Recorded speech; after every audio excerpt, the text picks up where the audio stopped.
The Justice and Development Parties, AKP, members of a parliamentary panel tasked with probing graft claims against 4 ex-ministers originally intended to send them to the top court, but an intervention by President Recep Tayyip Erdoğan changed their minds, it has emerged.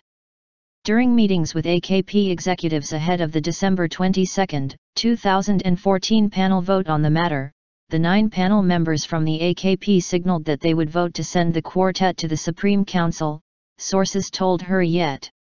After the AKP leadership learned of such an intention, a critical 2.5-hour meeting at the Prime Ministry was held on December 21, hosted by Prime Minister Ahmet Davutoğlu and including AKP Deputy Parliamentary Group Chairs Mustafa Elitaş and Mahir Ünal, as well as the 4 former ministers under investigation. After Elitaş explained that the commission members were likely to vote to send the former ministers to the Supreme Council, Davutoğlu recalled his earlier meetings with Erdoğan and told the former ministers that it would be better if they announced that they wanted to be sent to the Supreme Council voluntarily.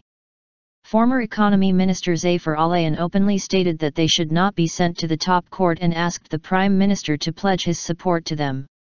Fellow suspects Ijmanba and Muammer Güler agreed with Alayan, but underlined that they would not oppose being sent to the court if a joint call was made. However, they also sought assurances on whether the government would support them if they were sent to the court.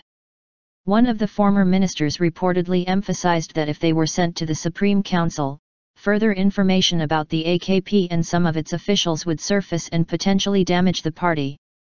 However, Davutoğlu remained convinced that the issue would be best resolved by the 4 names submitting to the Supreme Council, according to sources. Alayan met President Erdoğan.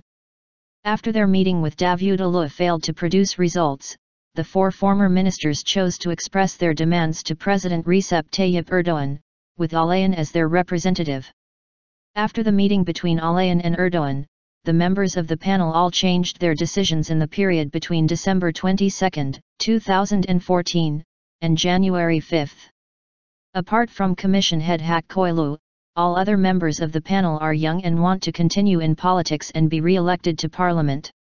That should have an effect, said one AKP official upon a question from Hürriyet over why these members had changed their votes. The parliamentary elections are set to be held in June this year.